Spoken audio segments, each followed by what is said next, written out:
ଆଚ୍ଛା ଆପଣମାନେ ହବିଷ ଖାଇଲେ ନା ନାହିଁ?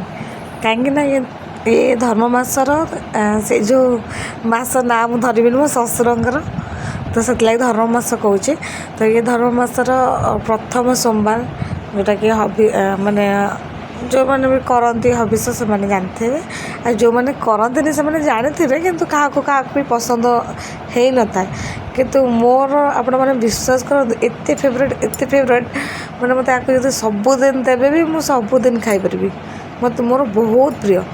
ଯେଉଁ ପାଣି କଖାରୁ ପଡ଼ିକି ସେଥିରେ ଖାଲି ପାଣି କଖାରୁ ଆଉ ମୁଗ ଯାଇ, ସାରୁ, କଦଳୀ, ବାସ୍ ଏତିକି, ଲୁଣ ଏତିକି, ଆଉ ହଳଦୀ ପଡ଼େନି ନା କିଛି ହୁଏନି, ଖାଲି ଘିଅରେ ଜିରା ସେତିକି ଛୁଙ୍କ ଦିଆଯାଏ, ବାସ୍ ସେତିକି। ଜଣ ଜଣଙ୍କର ବି ଛୁଙ୍କ ଦିଆଯାଏନି, ଆମର ଘିଅରେ ଛୁଙ୍କ ଦିଆଯାଏ। ଆଉ ବହୁତ ଫେଭରେଟ୍, ଆମ ଘରେ ସମସ୍ତେ ଖାଆନ୍ତି। ମୋର ତ ହାଣ୍ଡିଏ ଡାଲମା ହେଲେ ବି ମୁଁ ଖାଇଦେବି ଏକୁଟିଆ। ସମସ୍ତେ ବହୁତ ଭଲ ପାଆନ୍ତି। ଆଉ ମୁଁ ସବୁ ବର୍ଷ ମାନେ ମୁଁ ତ ବାହାଘର ପୂର୍ବରୁ କରୁନଥିଲି, ବାହାଘର ପରେ ମୁଁ କରୁଛି। ଯେଉଁ ବର୍ଷ ବି ମୁଁ କଲିଣି ମୁଁ ସବୁ ବର୍ଷ ଭୁଲି ହିଁ ଯାଏ। ମୋ ବୋଉକୁ ହିଁ ପଚାରେ ଆଗେ କ'ଣ ପଡ଼ିବ, ତାପରେ କ'ଣ ପଡ଼ିବ, ସେ ଯେଉଁ ପ୍ରୋସେସ୍ରେ କହିବ ମୁଁ ସେଇ ପ୍ରୋସେସ୍ରେ ହିଁ କରେ। ବହୁତ ହିଁ ବଢ଼ିଆ ହୁଏ। ତ ଏଠି ସବୁ ସରିଲା ପରେ, ରୋଷେଇ ସରିଲା ପରେ ଠାକୁରଙ୍କୁ ଭୋଗ ଦିଆହେବ, ଭୋଗ ଲାଗି ହେବ, ଦେନ୍ ଯାଇକି ଆମେ ଖାଇବୁ। ତ ମାନେ ଏତେ ସୁନ୍ଦର ଲାଗେ, ମାନେ ଯେଉଁମାନେ ଖାଇଥିବେ ସେମାନେ ଜାଣିଥିବେ ଆର ଟେଷ୍ଟ। ଆଉ ଯେଉଁମାନେ ଖାଇନାହାନ୍ତି ଏପର୍ଯ୍ୟନ୍ତ ଥରେ କରିକି ଦେଖନ୍ତୁ, ଆର ଯେଉଁ ଟେଷ୍ଟ ଆପଣ ଥରେ ଖାଇଲେ ବାର ମାନେ କରିକି ଖାଇବା ପାଇଁ ଇଚ୍ଛା ହେବ, ଖାସ୍ କରିକି ଅରୁଆ ଭାତ ସହିତ। ତ ଏଠି ଆମେ ଠାକୁରଙ୍କୁ ଲାଗି ଦେଇଦେବୁ, ଦେନ୍ ଯାଇକି ଆମେ ଖାଇବୁ। ମୁଁ ଖାଇଲା ବେଳେ କହିବି ମୋ ଦେଇ ଖାଇବ ତା'ର ରିଭ୍ୟୁ କ'ଣ। ସବୁ କାମ ପରେ ଏବେ ଆମେ ବସିଲୁ ଖାଇବା ପାଇଁ।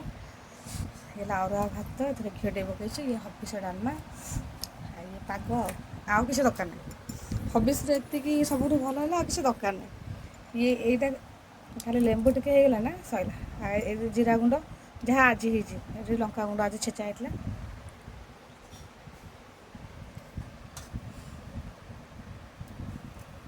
ଭାତ କେମିତି ଗୋଳେଇ ଦେବା,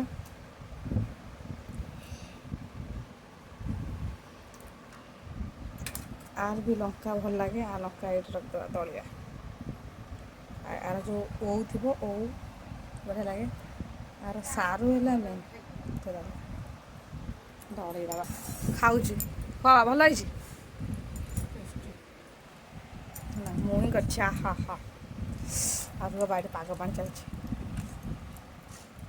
ଲୁଣ ପକେଇନି? ହଁ ଲୁଣ ପକେଇଦେଲେ ଅଲଗା ହେଇଛି, ପକଉନ ଟିକେ।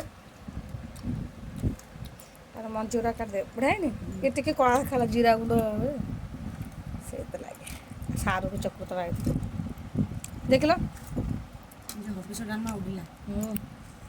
ୱାଓ, ଏଥିରେ ଓଉ ବି ଚକୁଟିବା ନା। ମସ୍ତ, କେତେ ଲାଗୁଛି? ମୁଁ ଏପର୍ଯ୍ୟନ୍ତ ଖାଇନି, ଖାଇଦେବା ଟିକେ, ମୋ ଫେଭରେଟ୍।